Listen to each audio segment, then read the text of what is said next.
mong diferensya talaga namin ni Dugrales. Anak kasi siya ng mga yaman, anak ko ng mahirap.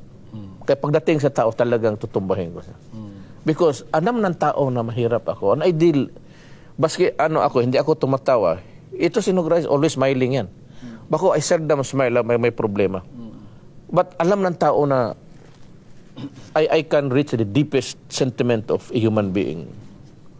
Kasi alam ng tao na, well, of course, kasi anak ako ng mahirap. Hindi nakukuha ng Dugrales. He simply does not admit na yung by orientation, may training na yun. Hindi ka talaga manalo sa akin. Kasi pag-deal lang sa tao.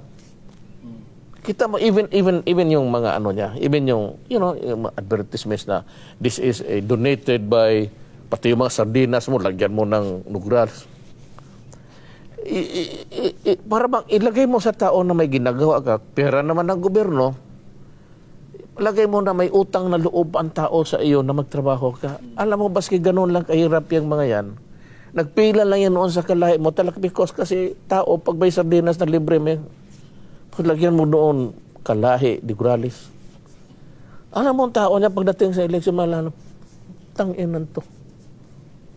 Di ba trabaho mo yan?